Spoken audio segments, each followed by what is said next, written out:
I initially did approach the topic as a skeptic, and it was a parent of someone who was on my soccer team. I was coaching soccer for my daughters, and one of the parents was a trail runner as well, and he said there was large wildlife out there. I said, "What do you mean, like black bear or mountain lions?" "No, not that.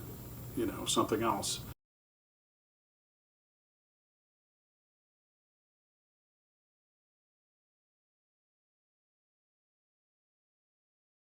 Sure, yeah, I'm an avid runner and come from a downhill ski racing background. I grew up in Minnesota. My dad was a big influence as far as the technology and literature side. He was an aeronautical engineer with a master's degree in physics and had a big interest in astronomy, interstellar, traveling to a neighboring star system to look for the Goldilocks zone and all that kind of stuff. So my dad inspired me in those ways.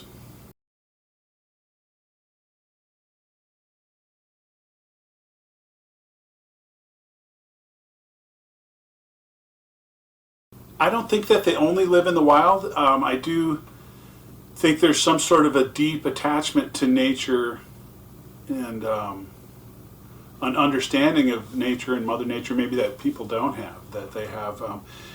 And, if you were interested in keeping track of maybe technology that we might be working on or looking at using and research that we're doing, and the environmental impacts of things that maybe we've done, that could explain why you might want to go to some remote location to test air and water and whatever other samples they could be possibly collecting.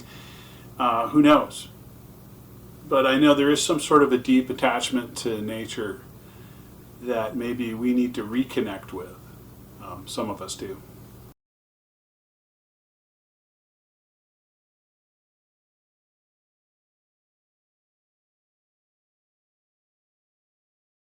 There does appear to be some association with Bigfoot and UFOs, as well as the lighted orbs that people see that I show coming out of another wormhole or dimension there in front of the Tetons. There was the blue orb that comes out of that at the very end.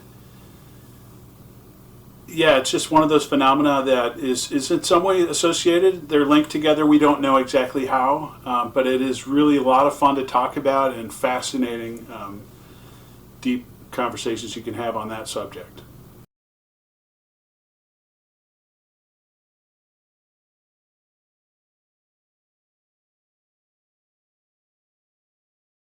My dogs, well, usually, if they're in your yard, your dogs are not going to want to go outside. So that's a clear indication. One time out on the trail, my husky, Sky, rolled over onto her back and she started yelping in this really high-pitched yelp that I've never heard her do before. And I've immediately thought maybe she's being stung by a bee or a fire ant, perhaps. So I look and I get her to roll back over about 20 seconds later, and I couldn't tell what was causing that to her, to make her do that. She can be kind of mischievous. She's a husky, and it's possible she was doing something to make one of them angry, and they let her know. And I think that's quite likely what happened there, but I don't know exactly how or what they did. So, because I didn't experience anything, myself that would have caused that. So, and I was right there next to her. Didn't see anything.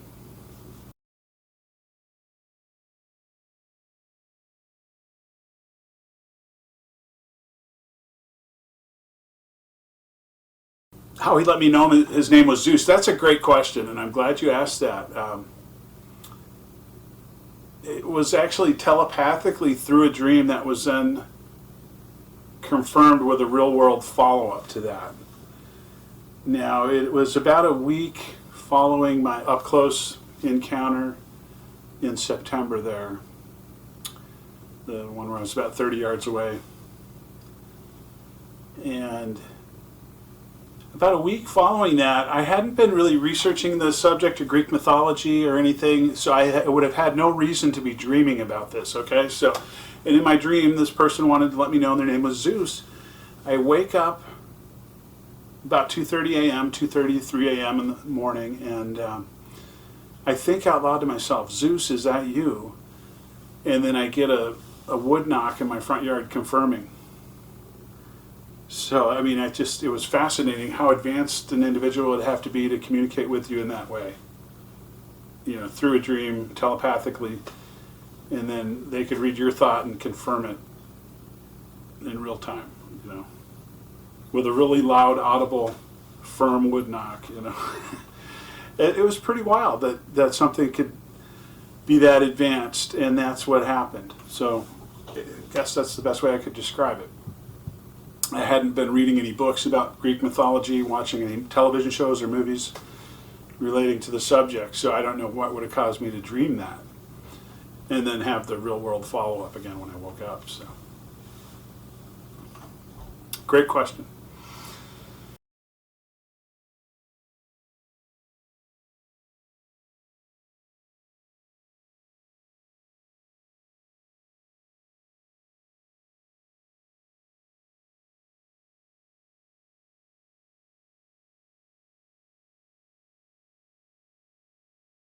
Another really good question about Herodotus and some details there that are really good. Now, he believed that 12 of the Greek gods came from Egypt. They all had different names in Egypt. Zeus, for instance, was Amun in Egypt, the ram-headed god. Now, Greek mythology, they believe that the gods were shapeshifters. Now, there's many other indigenous cultures that have a belief in a similar type of a being that talk about that. Are they all the same? I don't know. But is this the individual known as Zeus? I believe it is. And I know that's far out there because how could, what's the lifespan? Quick explanation would be that I don't know that answer. I don't know the lifespan of a being that's advanced that can shapeshift and go through these portholes. But what they have shown is they have the ability to also time travel. That's what I wanted to add to that, because that's a great detailed question. How could it be the same individual? And they've shown that, and I believe they've demonstrated that to other people, and people just haven't picked up on it, or maybe some people haven't. With some of these cattle mutilations and whatnot, that couldn't have been done. What was done there couldn't have been done in the time that they had. They would have had to pause, rewind, fast forward, reset, or whatever. But yeah, they didn't have time to do what was done there. So it seemed to be a clear demonstration of the ability to time travel, or at least pause, go backwards, and then come back to the present. So they would know where I was going to be before I knew where I was going to be. Quite often when I was going out, I didn't plan where I was going to be going until I was walking out the door. I'd make the last minute decision. Okay, this is where I'm going. This is what I'm going to do today. And when I'm not planning in advance like that, how could anybody possibly know where I'm going to be? So it's almost like they're able to rewind and go. They knew exactly where you're going to be on this day at this time, no matter what happens, because they have that capability. So anyway, that came to me, and how or why, I don't know the details of how that works, but I know that they can do that. So when there's a being that's that much more advanced than we are, they're like a god. Whether they're gods or not, the capabilities they have are so much more advanced that we need to be open and honest and not try to hide or lie about things, I guess. That would be my advice.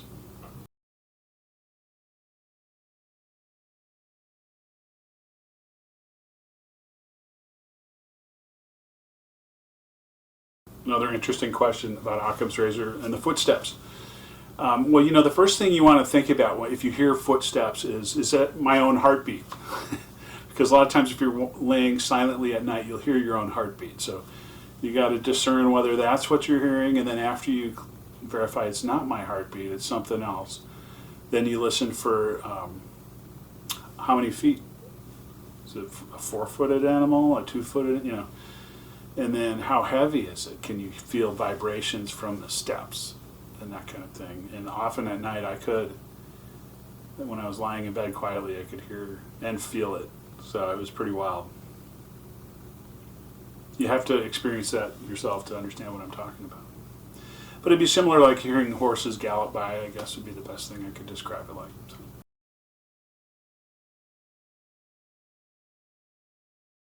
What do they have to tell us? I don't know. You know, hopefully they can help us solve problems like such as climate change, slowing that down. Any number of things that they could do to help us in a positive way, that, you know, technology that we're not going to use in a bad way, I guess. I'm sure there's any number of ways that they could help us.